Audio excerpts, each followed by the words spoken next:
so you told me I think I forgot which surah it was, but the verse where it says if you had asked Allah's messenger Surah for forgiveness. An-Nisa, ayah 64. Yeah, okay. Yeah. So I told you that this my favorite tafsir for beginners is Yeah. the tafsir of Abdurrahman al-Sa'di, Yeah, rahimahullah. I know And Sadi, who's a Salafi who denies tawassul. That doesn't impress me. I have his yes, commentary. yes, I and don't care. I don't so care what you said that Ibn Kathir, Yeah, he did. rahimahullah, he said that it Why'd was you lie to okay me? to You go were to on the Avery's grave. channel. We were on Avery's channel because you asked me the same question. So why don't you tell me you're the guy from Avery's channel? No, I wasn't him.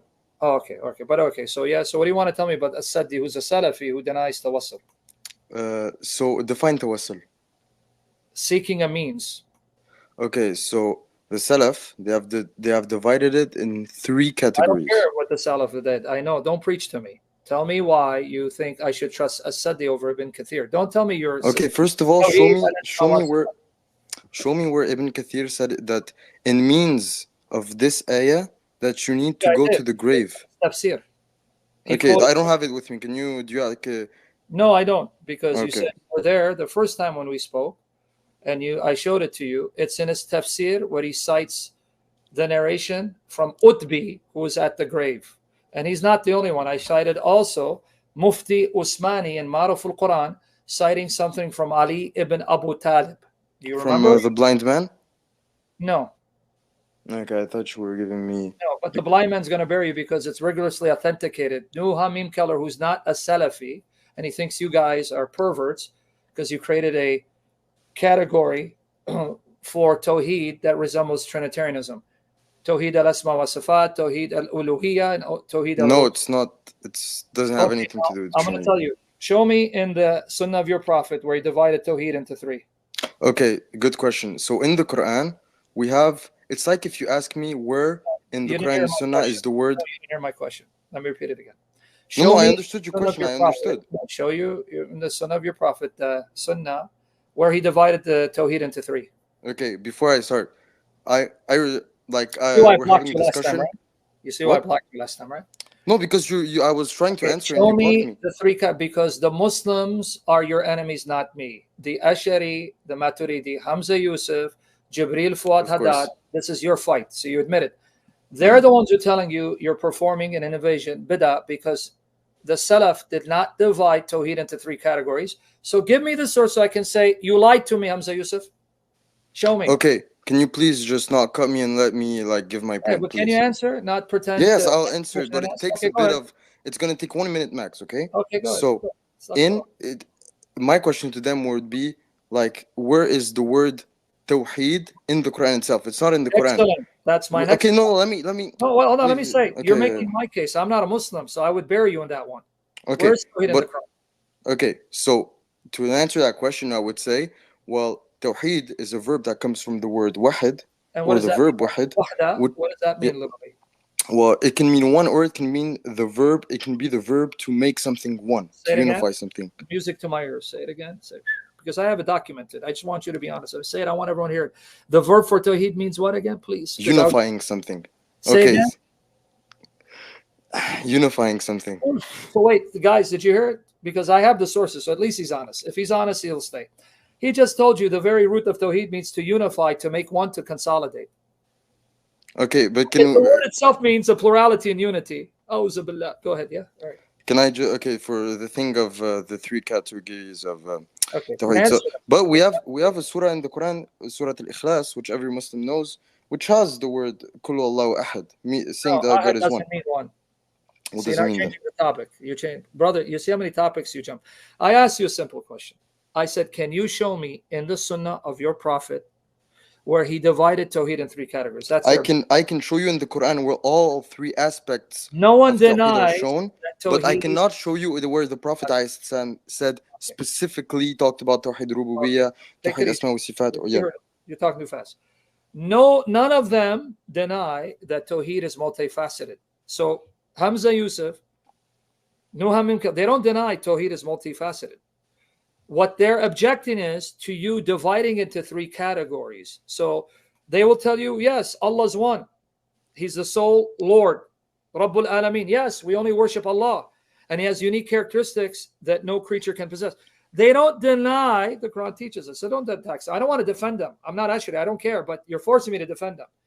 Their objection to you is that you divided Tawhid into three categories, and now you insist that people have to now believe in these three categories as divided and defined by you Salaf.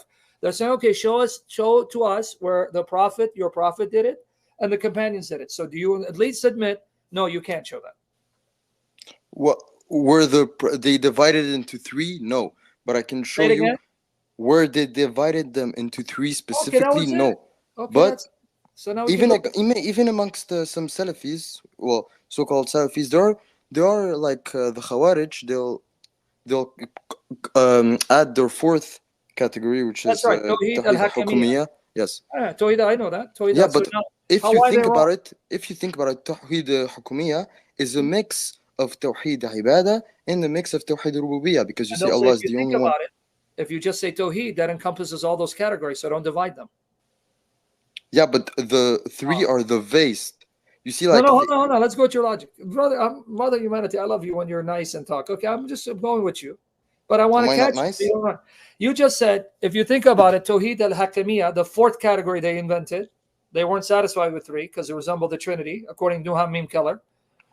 You said, but Tawhid al-Hakamiyya is encompassed in Tawhid al-Rububiyyah and al-Ibadah or Uluhiyyah.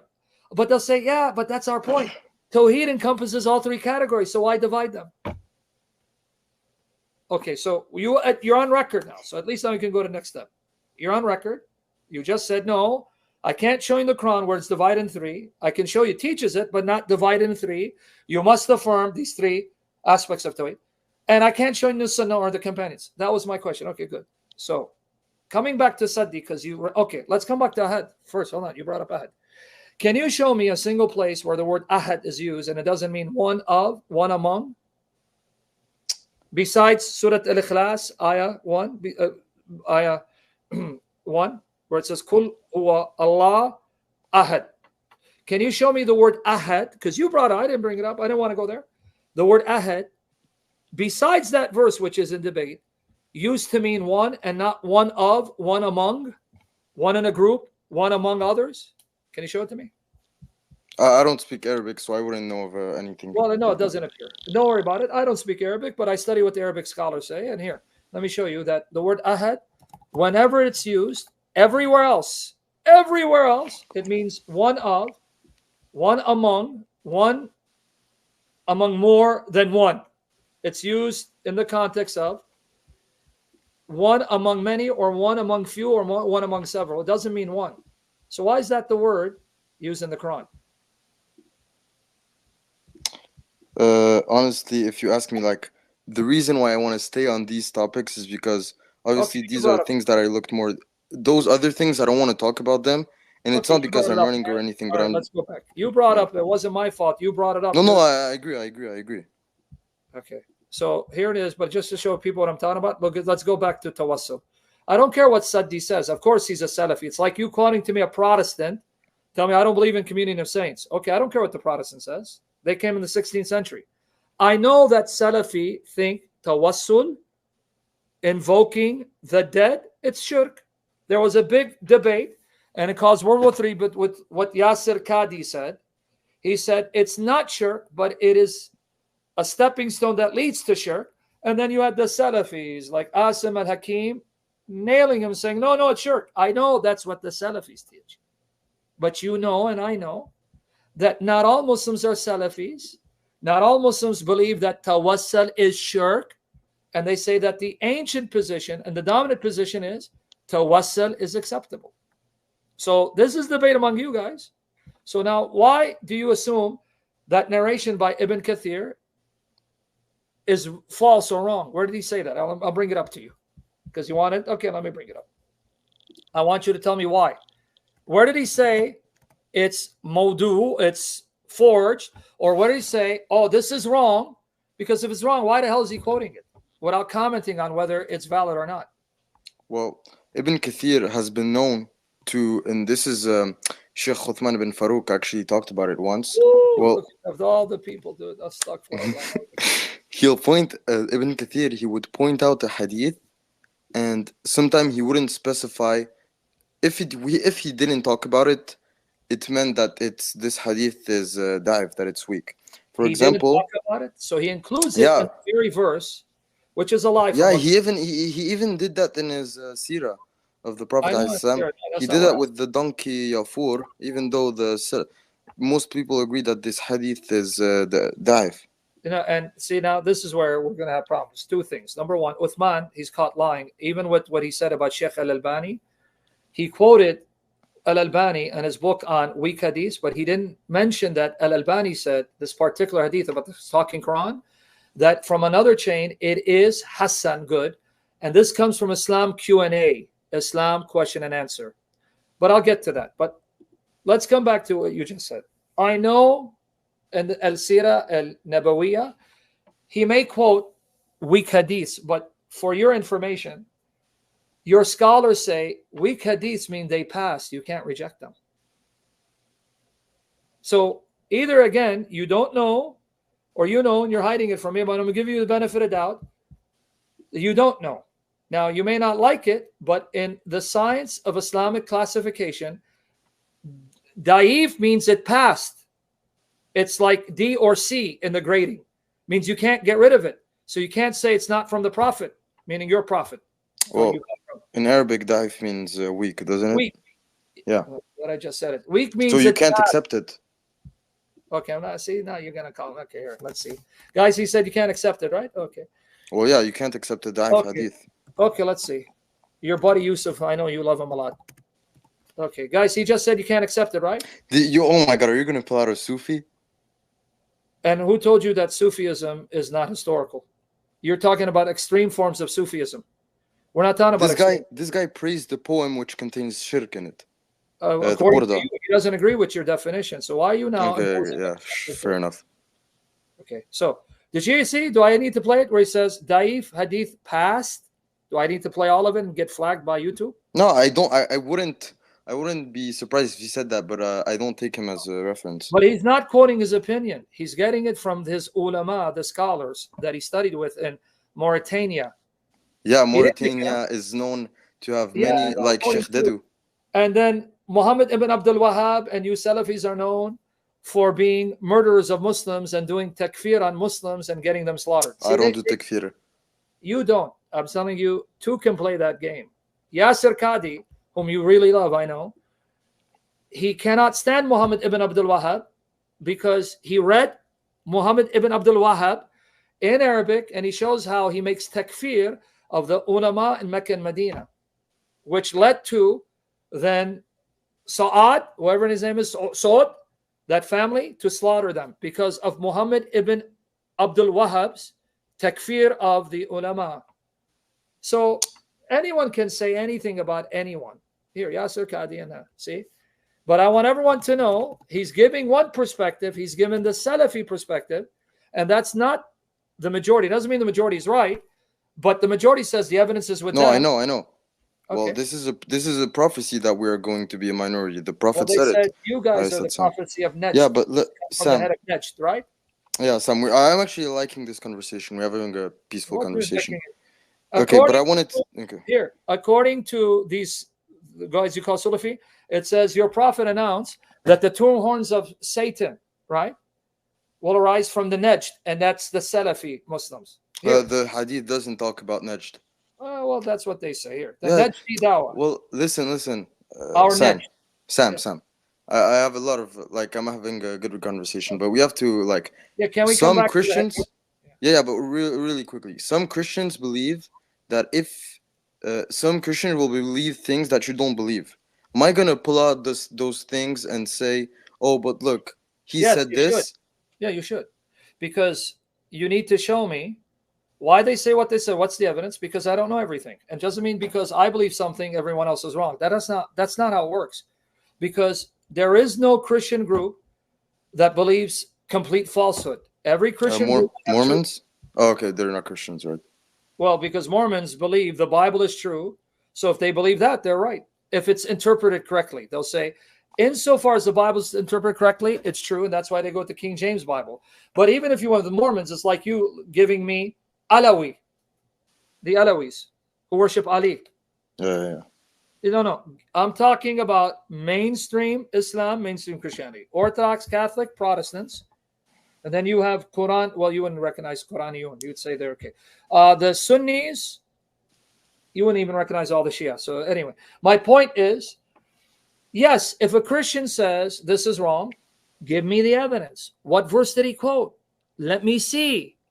What church father did he cite? Which church did he write? And if he cites some ancient source from a reputable Christian bishop, then I have to go and examine it. No, I don't just say, but he's a Calvinist and I hate Calvinism. Therefore, he's wrong that Isaiah 9:6 talks about a child born as a mighty God. No, that doesn't work that way. No movement is completely false. Even with Mormons, they'll say they believe that Jesus born a virgin. Oh, no, you're Mormons. You believe that? That's a lie. Of course not. Oh, Jesus died on the cross. Oh, you're Mormons. That doesn't work like that, buddy. There is no movement that's based on complete falsehood. No, of course. Even in Islam, I'll say they're based on the truth that Allah is the only one that deserves to be worshipped, and that Muhammad is most of them is his final messenger. But let's go with mainstream. Let's go with Sunni. Ash'ari, Maturidi, and the Atharis. You guys. Yes. All right. You think that everything that Hamza Yusuf believes is a lie? Of course not. No. So to tell me, well, don't give me Hamza Yusuf, he's a Sufi. Oh, but he's a Sufi. He believes in Shahada. He believes the Quran is uncreated. Yeah, of course. But but he's a Sufi. Why would you? Yeah, but in stuff that I don't really know a lot about, I'd prefer you give me someone from with the manhaj of the Salafi, and the Salafi Aqidah. That's my argument, that the manhaj of the Salafi have denied what Muslims have believed historically before the rise of Muhammad ibn Abdul Wahhab. So of course, if I quote the Salafi, is going to say, no, we don't accept tawassul as defined. Okay. Of course, it's like you telling me, well, hey, Sam, quote to me a Calvinist who believes in double predestination. I don't care what a Calvinist says because the Bible doesn't teach that, right? So I'm going to show you what the Bible teaches, what the early church taught, showing you that Calvinism is a modern innovation. Okay. You talked about Muhammad ibn Abdul Wahhab, rahimahullah. Our Aqidah doesn't start with him. For example, I'll give you a scholar, Imam Hassan ibn Ali al-Barbahari, who was a student. I forgot the name of his teacher, but his teacher was a student of Imam Ahmad ibn Hanbal, who was a student of Imam Malik, and if you take the chain, it goes back to Rasulullah alayhi salatu Well, that's and Ibn Taymiyyah, even Ibn Taymiyyah, if you look at the chain, it goes back. So what I'd say about Muhammad ibn Abdul Wahhab is that he kind of like reborn, because the movement had been gone because of the Ottoman invasion, and there are I know many. You believe that. You're telling me what Salafis think about the man. It's just like someone telling me, well, Martin Luther, well, he actually was simply citing the early Christians like Augustine. So he didn't come up with something new. He was just stirring up the hearts and minds of ancient truths that were lost. So he renewed the ancient doctrines and the faith because he can cite the Bible and the early church writers. Yeah, I mean, that's what you believe, and that's what Lutherans believe. But when I look at the evidence, I say, no, I'm sorry. He butchered the early church fathers and writers like he butchered the Bible. But we can put that aside. Come back to what did you want to talk about?